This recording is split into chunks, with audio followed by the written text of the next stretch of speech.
Hello students. Now our next topic is of this chapter Themes in Indian History.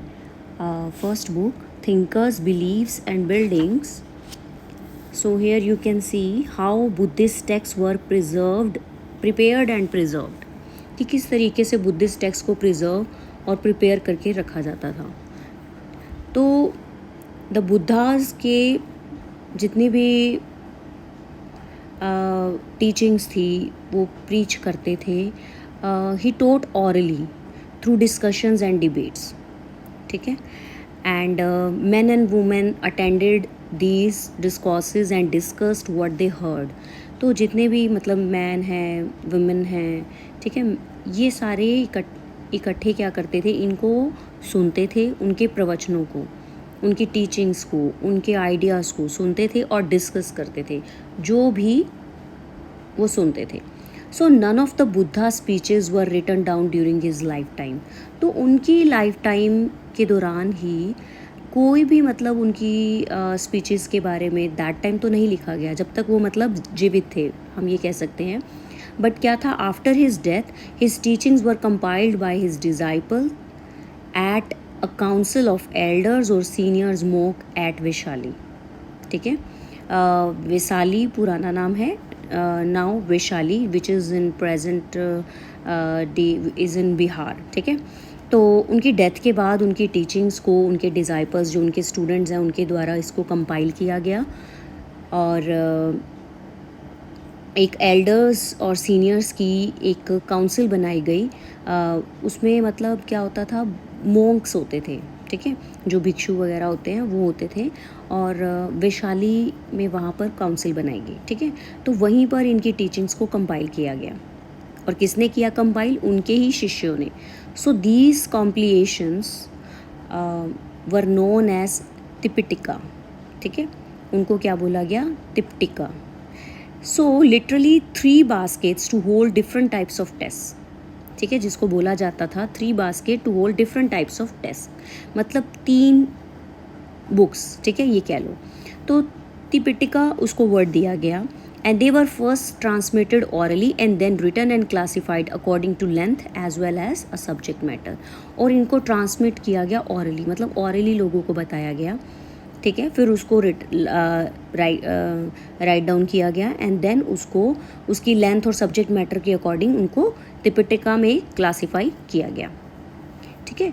तो एक थी the विनय पिटिका. विनय पिटिका में क्या इंक्लूड था? Rules and regulation for those who join the संघा और मोनेस्टिक ऑर्डर. और जो संघा को और मोनेस्टिक ऑर्डर उस संघ को ज्वाइन करते थे उनके लिए रूल्स एंड रेगुलेशन को लिखा गया विनय पिटिका के अंदर. अंडरलाइन कीजिए, 1 मार्क्स के क्वेश्चन पूछा जाता है. The Buddha's teachings were included in Sutta Pitaka. ठीक है. This is the second one. Sutta Pitaka में क्या है? बुद्धास की टीचिंग को इंक्लूड किया गया. ठीक है. And the Abhidhamma Pitaka, this is the third one, dealt with philosophical matters. उसमें क्या थे? सारे फिलोसफिकल मैटर्स आते थे. ठीक है. तो 3 पिटक्स हो गए त्रिपिटिका. ठीक है.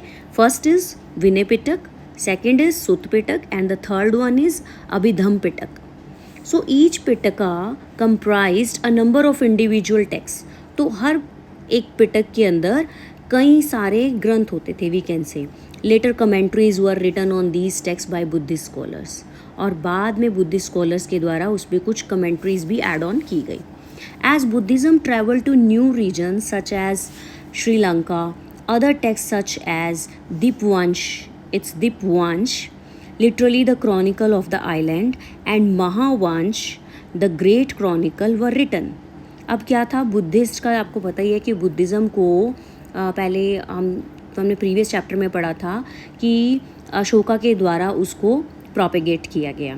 तो ना सिर्फ इंडिया के अंदर बल्कि और भी अदर कंट्रीज़ में बुद्धिज़्म को पहुंचाया गया.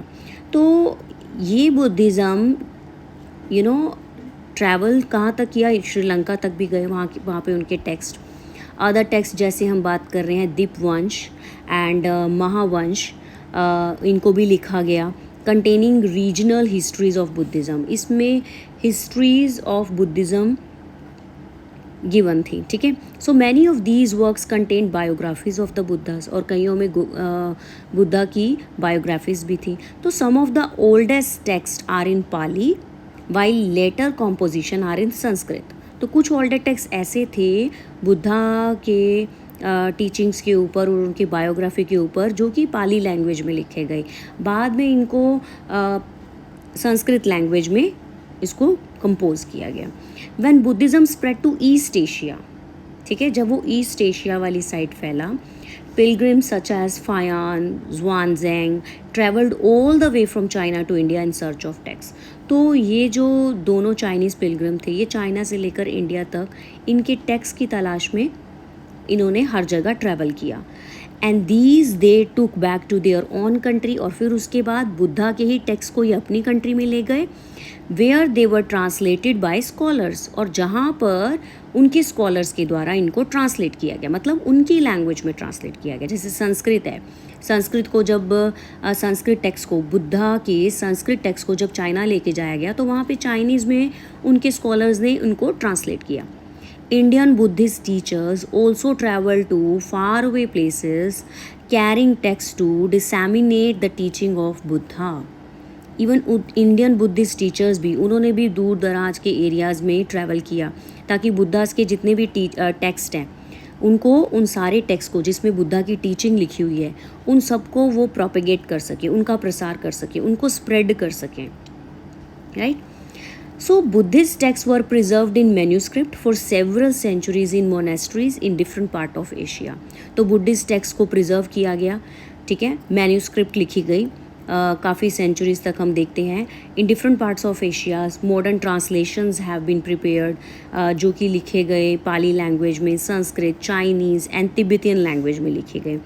तो हेयर यू कैन सी, ये आप क्या देख सकते हो, ये इमेज क्या है, अ बुद्धिस्ट मैन्यूस्क्रिप्ट की which is written in Sanskrit. ये 12th सेंचुरी के दौरान लिखी गई, ठीक है। So this is all about how Buddhist text were prepared और किस तरीके से उनको प्रिजर्व किया गया, ठीक है।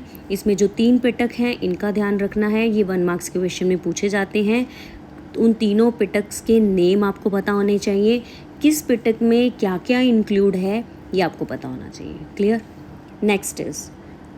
नेक्स्ट हम देखते हैं source 3, fatalist and materialist, right.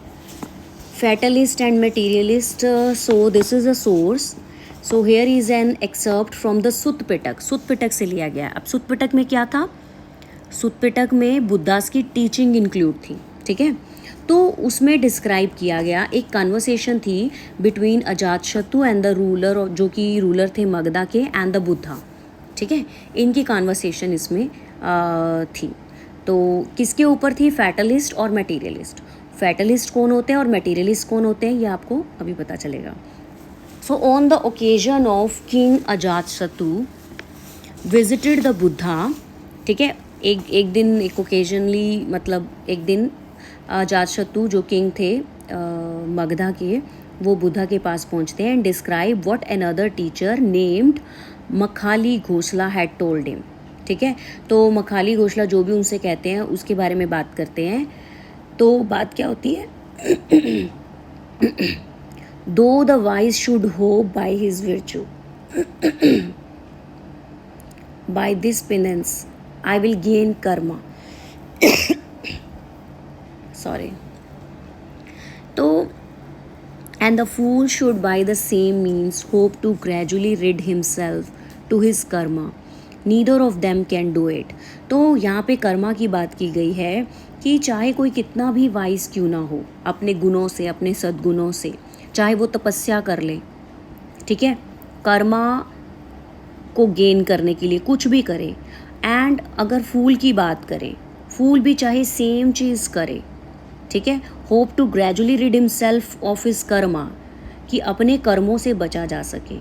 Neither of them can do it, मतलब यहाँ पे ये कहा गया है कि आप चाहे तपस्या कर लो, चाहे आप कितने भी वाइज गुणी हो, सद्गुणी हो, फूल हो, कुछ भी हो, आप अपने कर्मों से नहीं बच सकते। प्लेजर एंड पेन, ठीक है, ये जो सुख दुख हैं, measure out as it were.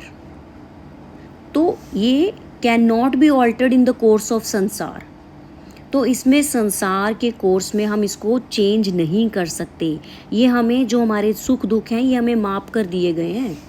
It can neither be लेसन्ड, ना इनको कम किया जा सकता है, और इंक्रीज्ड, और ना ही बढ़ाया जा सकता है. जैसे कि just as a ball of string will when thrown unwind to its full length. मान लो एक बॉल ऑफ स्ट्रिंग, एक बॉल है जिसके आसपास धागा लटका हुआ है, धागा बंधा हुआ है. अगर आप उसको लुढ़काते हो, ठीक है, जहाँ तक वो धागा खुलता है, ठीक है, when thrown on wind to its full length, so fool and wise alike will take their course and make an end of sorrow. तो इसी तरीके से जो फूल एंड वाइज हैं वो भी अपना पूरा अपना पथ, मतलब अपनी जर्नी पूरी क्या कहते हैं, कंप्लीट करते हैं. बट वो जो उनकी जर्नी होती है वो पहले से ही निर्धारित रास्ते से होते हुए वो जाते हैं, और इससे चलते उनके कभी भी सोरो, जो उनके दुख हैं, वो ख़त्म नहीं होते. मतलब हर एक इंसान को अपने सुखों को, अपने दुखों को पूर्व निर्धारित कर्मों के अकॉर्डिंगली ही क्या करना पड़ता है, अपना समय बिताना होता है. मतलब उन दोनों को भुगतना होता है, we can say. And this is what a philosopher name Ajita Kesakambalin taught, और यही उन्होंने बताया.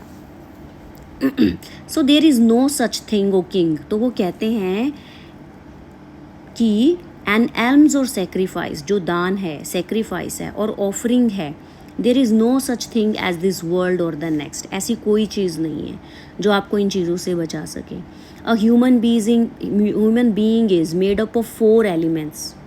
ह्यूमन बीइंग 4 एलिमेंट्स से बना हुआ है. When he dies the earthly in him returns to the earth. जब वो मरेगा तो उसका जो मिट्टी वाला अंश है, मिट्टी वाला भाग है, वो मिट्टी में मिल जाना है. The fluid to water, fluid वाला पार्ट वाटर में. Heat to fire and the windy to air. ये सब चीज़ें इसी में ही मिल जानी है.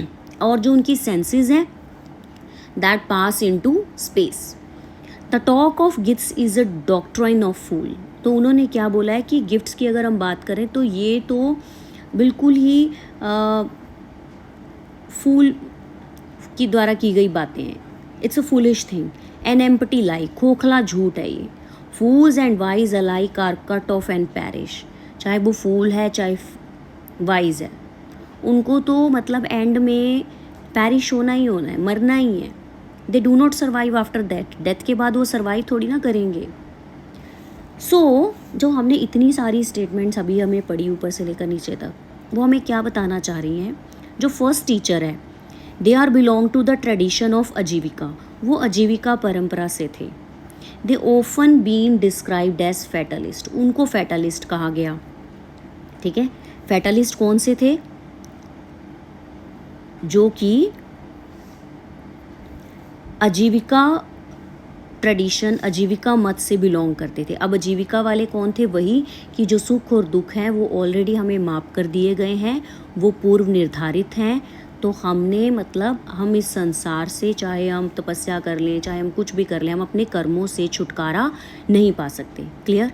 सो ये आजीविका मत के थे, आजीविका परंपरा के थे. इनको फैटलिस्ट कहा जाता था. अब सेकंड टीचर जो थे, they belong to the tradition of Lokayata. ठीक है, यूजुअली डिस्क्राइब्ड एज मटीरियलिस्ट. अब लोकयात कोई थे? वही गिफ्ट्स की बात जो कर रहे थे कि बिल्कुल एक टोटली खोखला झूठ है. ठीक है, इनको मटीरियलिस्ट बोला जाता था. Text from these traditions have not survived. तो इन ट्रेडिशंस के जो टेक्स्ट थे वो सर्वाइव नहीं किए. Lokayata, they do not believe in the next work. They wanted to enjoy to life to maximum. ठीक है, जो लोकयात परंपरा के थे वो फुली अपनी लाइफ को एंजॉय करना चाहते थे. ठीक है, तो text from these traditions have not survived, so we know about them only from the works of other tradition. तो हम इनके बारे में सिर्फ अदर्स ट्रेडिशंस के कामों से ही हम इनके बारे में जान पाए हैं कि लोकयात कौन थे और फैटलिस्ट कौन थे. ठीक है, और आपको बस ये ध्यान रखना है कि इस सोर्स में मेनली आपको पता होना चाहिए कि फैटलिस्ट कौन है, मटीरियलिस्ट कौन है. ठीक है, मतलब फैटलिस्ट वो हुए जो आजीविका ट्रेडिशन से बिलोंग करते थे, और लोकयात कौन थे, जो कि मटेरियलिस्ट थे। ठीक है, मटेरियलिस्ट कौन थे, जो लोकयात ट्रेडिशन से बिलोंग करते थे। ठीक है, आजीविका की अगर हम बात करें तो वो क्या कहते हैं कि pleasure and plain measured out of it, work can not be altered in the course of karma. और लोकयात कहते हैं they do not believe in next work and wanted to enjoy life to the maximum. ये आपको ध्यान रखना है। तो इस तरीके से आप इनको डिफ्रेंशिएट कर सकते हो। क्लियर।